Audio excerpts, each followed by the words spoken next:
En tout cas, moi, je suis haïtienne. Si t'es nouveau ici et que tu le savais pas, je te le dis. J'ai grandi dans une famille et même dans un environnement où il n'y avait pas d'amour dans la reprise. Aime ton prochain comme toi-même. Pas aime ton précédent comme toi-même. S'il est ton précédent, faut le laisser. Elle est ta précédente. My brother, faut le laisser. Au revoir. Hey bestie, welcome back to my YouTube channel. Bienvenue sur Entre Jay et toi, le podcast où on avance ensemble un mercredi à la fois. Je ne vois absolument rien parce que je n'ai pas mon retour de vidéo et comme j'ai pas mes lunettes, je vois juste un petit point qui est en train de parler dans la caméra. So, forgive me si cet épisode n'est pas filmé comme d'habitude, ok? D'accord? On est ensemble? Thank you, girl. Si tu ne l'avais pas encore fait, je t'invite à t'abonner à cette chaîne, à liker la vidéo. Ça s'appelle Avancer par la foi et non par la vue, girl. Come on! Et bien évidemment que tu peux partager cette vidéo à une ou deux copines. Avant d'aller plus loin, je veux te dire que cet épisode est sponsorisé par la marque. J'aurai bientôt un sponsor. Enfin, j'espère.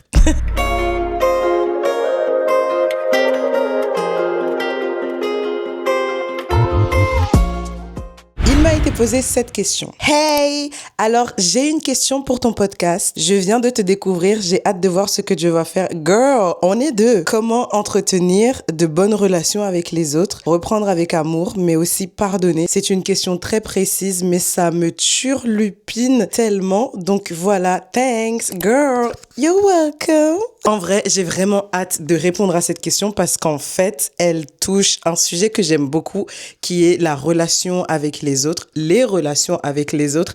Et aujourd'hui, on pourrait penser, lorsqu'on parle de relations, surtout à l'ère des réseaux sociaux, des livres et des films, quand on parle de relations, plein de personnes pensent directement à relations amoureuses.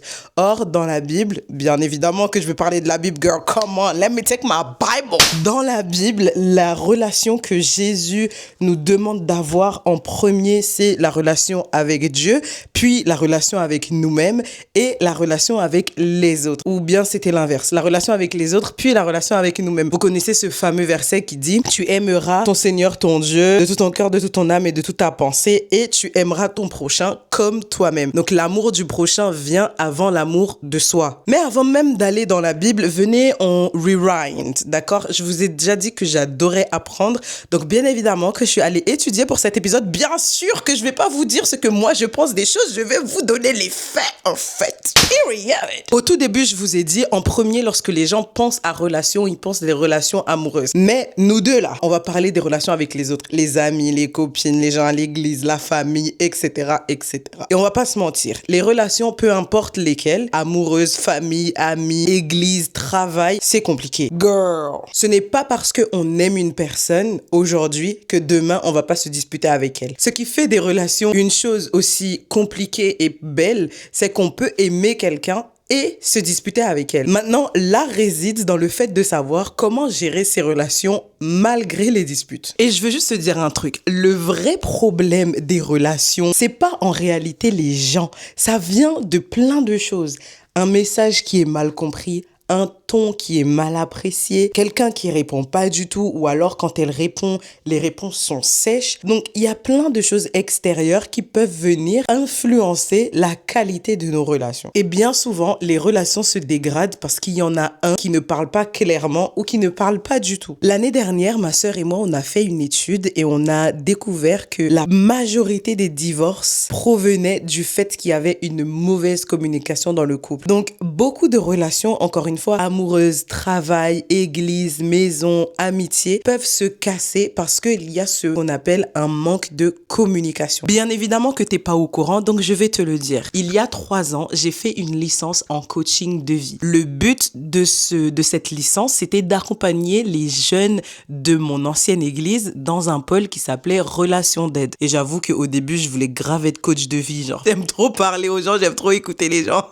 Et d'ailleurs, j'en profite pour te dire que j'ai ouvert des créneaux de coaching. Il y en a pas beaucoup, mais je te mets le lien dans la description si tu veux venir checker, si tu veux venir me raconter ta vie. Bisous. Durant cette licence, on nous a appris un mode de communication. Ça s'appelle la CNV, la communication non violente. En effet, Marshall Rosenberg pose le concept de la communication non violente en utilisant 2 animaux, la girafe et le chacal. Il explique simplement, je te laisse aller faire tes recherches, je te donne aucune ref.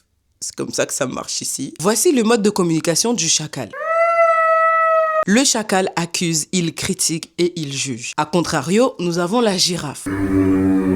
La girafe exprime ce qu'elle ressent, elle parle avec empathie et cherche à comprendre. Exemple de phrase typique du chacal. « Oh, mais tu fais toujours ça! C'est toujours ta faute! Regarde, tu fais jamais rien correctement! » Exemple de phrase que la girafe pourrait répondre. « Quand tu m'as dit ça, ça m'a vraiment blessée. Et je me suis vraiment sentie rabaissée. » Dans le concept de Marshall Rosenberg, bien évidemment qu'il dit qu'il faut choisir de communiquer comme la girafe parce que c'est l'animal terrestre avec le plus grand cœur et bien évidemment que communiquer avec l'autre dans le cadre d'une relation doit venir du cœur. En plus, elle a un long cou qui la rapproche du ciel et donc de Dieu et c'est ça qui pourrait expliquer le fait qu'elle communique avec autant de sagesse et de bienveillance. Non? Dans Éphésiens 4, je te donne pas la ref à lire ta bite. Paul dit, mais étant vrai dans l'amour, nous croissions en toutes choses jusqu'à lui qui est le chef, le Christ. Ça, c'est la version d'Arby. La base de la communication, c'est le cœur. Peu importe le type de relation que tu peux avoir. La deuxième partie de la question, c'était reprendre avec amour. J'aime beaucoup ça parce que quand tu entends reprendre, c'est pas avec amour que tu reprends. En tout cas, moi, je suis haïtienne. Si t'es nouveau ici et que tu le savais pas, je te le dis. J'ai grandi dans une famille et même dans un environnement où il y avait pas d'amour dans la reprise. Tu as dit à ton père que tu devais rentrer à 18h. Tu rentres à 18h30. Il y a pas de reprendre avec amour. Ton père, il va même t'attendre devant la porte. Hey! Et bah à 18h, t'es dit, mon t'as rentré? Mais le 19, il est 18h30. Ou pas qu'on finit et Kounia alors passer porte là. Il y en a de l'amour là. Et pourtant, la Bible ne dit pas qu'il faut éviter les conversations difficiles dans les relations. Dans le livre de Matthieu, toujours pas de rêve, va lire ta Bible. Si ton frère a péché, va et reprends-le, toi et lui seul. Dans le cadre d'un conflit, par exemple, il est important que tu ailles résoudre ce conflit avec la personne à seul. Il y a un adage qui dit, on ne lave pas son linge sale en public. C'est pas seulement pour les couples mariés, hein. Il y a aussi dans les relations amitié. Il faut pas aller laver ton linge sale à Châtelet, wesh. Donc, reprendre quelqu'un avec amour, Mago, c'est pas chercher à avoir raison. Wow. Mais c'est chercher à protéger la relation by any means necessary. Vas-y, je te donne un exemple de conversation concrète entre chacal et girafe. Imagine une situation où un ami qui annule tout le temps. Le chacal, il aurait répondu « Eh vas-y, t'abuses, wesh. T'es sérieux? Tout le temps, tu fais ça. On peut pas compter sur toi. T'es nul. » Moi, je te dis ça. Je réagis comme ça. Toi, tu réagis comment? Tu vas te braquer. Et dès que je vais venir avec un « Vas-y, viens, on va quelque part. Viens, on va au resto ou quoi », tu vas pas vouloir. Donc là, qu'est-ce que t'as fait? T'as créé un conflit. Maintenant, la même situation. Et là, c'est la girafe qui répond. « Eh, vas-y, tu sais quoi, James? Quand t'annules comme ça au dernier moment, je me sens un peu mise de côté. À chaque fois, je fais des plans et tu annules toujours. J'essaie de te comprendre, hein, mais moi, je me sens mise de côté et ça me fait du mal. J'aimerais qu'on essaie de mieux de s'organiser, en fait. » Ça, c'est la girafe. Là, moi, si tu réagis comme ça, je vais te dire, ah ouais, j'avoue, Jennifer, à chaque fois, j'annule, c'est vrai, t'as raison, mais à chaque fois, c'est parce qu'il y a des imprévus, je prévois pas d'annuler. Et puis là, tu vois, tu commences à rentrer dans la discussion. Et toi, tu dis, ah, mais James, mais pourquoi t'annules toujours? La dernière fois, t'as annulé, qu'est-ce qui s'est passé? Et puis là, James, il va te dire, Jennifer, la dernière fois, j'ai eu un petit problème avec ma moto. Qu'est-ce que tu racontes? Pardon. I'm sorry. Un autre pilier hyper important dans les relations, c'est le pardon. Ouais. Même avec la meilleure communication, les gens vont te blesser. Ma sister, les gens vont te décevoir. Ma sister. Yes. Et je vais même pas rentrer dans qu'est-ce que c'est que la déception. Mais tu vois, quand tu es dans une relation avec quelqu'un, il y a ce qu'on appelle les attentes. Et inconsciemment ou consciemment, il s'avère que lorsque les deux personnes sont en communication, tu vas projeter tes attentes sur la personne. Des fois, tu fais pas exprès, mais il n'empêche que il y a tes attentes que tu projettes sur le pauvre James. Le malheureux, il a rien demandé. Et quand tu vas voir que James, il ne va pas agir selon tes attentes, là, tu seras déçu. Oui, ma sister. Et j'en profite pour te dire, je sais pas si c'est prophétique pour quelqu'un, peut-être que c'est prophétique pour toi, et tu vas sûrement m'en vouloir, mais let me hold your hands. I need to say it to you. Ce n'est pas la personne qui t'a blessé. Tu vois ce gars-là, t'as dit ouais, je vais le bloquer, je vais le supprimer de partout, mais il se prend pour qui? Il a rien fait, le malheureux. Toi-même, tu as commencé à parler avec cette personne-là. Toi-même, tu as projeté tes attentes sur cette personne-là. C'est toi-même, tu t'es déçu toute seule. Est-ce que cet homme t'a promis quelque chose?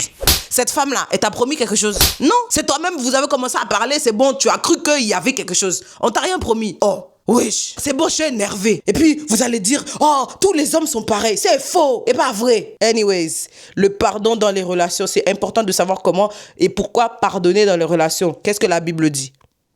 Colossiens 3, je donne pas la rêve, va lire ta Bible, tu m'as vénère là. Supportez-vous les uns les autres et pardonnez-vous. Qu'est-ce qu'il y a d'autre à rajouter à ça? Dans la vraie vie, celle qu'on vit, toi et moi là, il y a des choses que les gens vivent ou qu'ils ont vécues, ça prend du temps à guérir. Et pardonner ne veut pas dire que ce qui s'est passé était normal ou même oublier ce qui s'est passé. Mais ça veut dire qu'on refuse de laisser la rancune et la rancœur faire son nid à l'intérieur de nous. Puisque les gens ont vécu des choses avant toi, avant d'être dans cette relation avec toi, il faut que tu puisses savoir et accepter qu'elles ont vécu des choses traumatisantes et elles vont prendre le temps de guérir. Et il pourrait arriver que tu dises quelque chose qui va appuyer sur un bouton et la personne, elle va péter un câble. Mais elle va pas péter un câble sur toi, elle va péter un câble parce que tu lui as rappelé une blessure. Ça a appuyé sur une blessure. Maintenant, toi, si tu n'as pas l'intelligence émotionnelle, tu vas penser que la personne, elle est instable. Vas-y, tout le temps, c'est la même chose. Et tu vas prendre un rôle de chacal. La personne même en face de toi, elle va se braquer.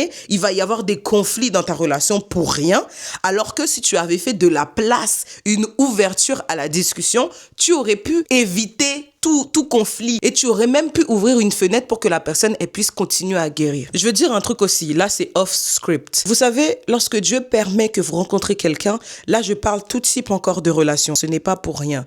Et c'est pour ça que même en tant que chrétien, c'est important de s'informer, d'apprendre et de s'éduquer sur tous les sujets. Parce que demain matin, tu sais pas qui est-ce que tu vas rencontrer. Il y a des gens, Dieu va les ramener dans ta vie parce qu'ils ont besoin de quelque chose. Imaginons, tu rencontres une personne, tu rencontres un homme, vas-y, parce que c'est plus facile comme ça. Et la personne, tu apprends qu'elle a été déçue en amour. Et il a vécu ce qu'on appelle la blessure de l'injustice. Donc, le masque que la personne, elle porte lorsqu'elle a vécu la blessure de l'injustice, c'est le masque du rigide.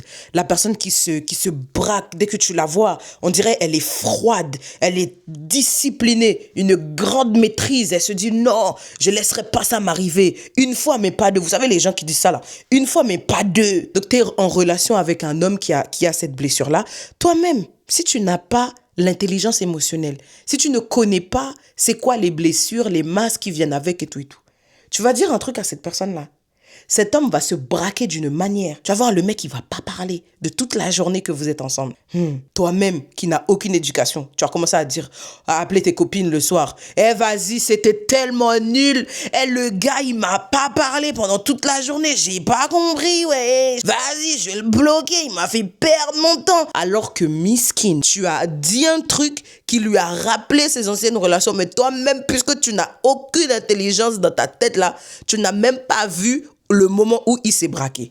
Tu vois pourquoi c'est important? Et il va se passer quoi? Il va se passer que tu vas passer à côté d'un mec normal, un mec bien. Ça se trouve, c'est un bon garçon, chita dans la foi. Tu rates parce que tu ne sais pas. Tu vois le danger de pas savoir. La Bible dit, mon peuple périt par faute de connaissance, périt. C'est pas seulement mourir, hein. Je rentre même pas dans ça, pardon. Le pardon dans les relations, c'est hyper important parce que tout le monde va te blesser. Peu importe à quel point tu aimes ta copine, elle va te blesser. Même Dieu, des fois, il nous blesse. Oh, quand tu lui as demandé les 10 000 $, là, il t'a pas donné, il t'a pas blessé. Entretenir de bonnes relations avec quelqu'un, en tant que chrétien ou non chrétien, ce n'est pas avoir une relation parfaite. Il y en a pas de relation parfaite. Gérer les relations, c'est quelque chose qui s'apprend. Il y a plein de livres, il y a plein d'études et vous avez la Bible. La première relation dont la Bible parle, c'est la relation entre nous et Dieu, la relation avec nous-mêmes et la relation avec le prochain, pas le précédent. Aime ton prochain comme toi-même, pas aime ton précédent comme toi-même. S'il est ton précédent, faut le laisser. Elle est ta précédente, my brother, faut le laisser. Au revoir. Je rappelle simplement la question, comment entretenir de bonnes relations avec les autres, reprendre avec amour, mais aussi pardonner. Et je veux que tu retiennes ces points clés. La première, c'est la communication. Et la manière de communiquer est également importante. Ne faites pas comme le chacal à juger, critiquer, rabaisser tout le temps avec agressivité. Adoptez plutôt le comportement de la girafe qui entend, qui écoute, qui est empathique et La prochaine clé, pardonnez-vous. Pardonnez-vous parce qu'aucune relation sur la surface de la terre n'est parfaite. On va te blesser, peu importe à quel point vous vous aimez. À un moment donné dans la relation, soit vous deux, vous allez vous blesser ou la personne en face va te blesser et il faut savoir pardonner. Pardonner ne veut pas dire oublier, ne veut pas dire rabaisser ce qui s'est passé en mode c'est normal, c'est rien, c'est pas grave. Non, ça veut simplement dire adresser la situation en tant qu'adulte et ne pas laisser la rancune, la rancœur prendre place à l'intérieur de nous. No way. Il y en a pas de la place pour ça. Et comment reprendre une personne? C'était la deuxième partie de la question. Reprenez avec amour. Basez-vous sur ce que dit la Bible. Reprenez avec grâce, avec compassion. La réalité, je termine en disant ceci, c'est qu'on ne connaît pas la vie des gens. Même si on est proche, on ne sait pas ce que les gens vivent dans leur quotidien. Donc faites preuve de compassion, faites preuve de grâce. Traitez les gens avec amour, reprenez avec amour, parce que tu ne sais jamais sur quel bouton tu vas appuyer, tu ne sais jamais quelle blessure, quel traumatisme tu vas réveiller dans le cœur de la personne. Alors reprenez avec amour, gardez bien ça en tête. Encore une fois, aucune relation n'est parfaite, mais elles peuvent être saines et vous pouvez bien les vivre si vous vous basez sur la vérité et sur l'amour, la grâce et la compassion. We're done. On peut prier pour finir? Ok? Alright. Tu peux baisser la tête. Seigneur Jésus, je te rends grâce. Merci pour cet épisode. J'ai pris vraiment plaisir à le faire. J'ai beaucoup appris. Et merci pour la personne qui m'a posé cette question et pour celles et ceux qui regardent à l'autre bout de l'écran. Je prie vraiment que tu puisses leur donner des relations saines, que tu puisses leur donner de communiquer avec grâce, avec compassion et amour. Je prie également si ils avaient une relation qui était perturbée, que tu puisses la restaurer pour la gloire de ton nom. À la fin de cet épisode, Seigneur, je prie que tu puisses déposer un désir brûlant dans le cœur de chaque personne pour aller prier pour leur relation, pour remettre cela entre tes mains afin qu'ils puissent être des bons gestionnaires de ce que tu leur as donné. Parce que oui, les relations sont un don de ta part. Je te rends grâce encore pour cet épisode. Je te rends grâce pour la personne qui a écouté. Je te rends grâce pour celles et ceux qui vont liker, partager cet épisode. Au nom de Jésus, amen. Thank you, bestie. Merci d'avoir regardé cet épisode jusqu'au bout.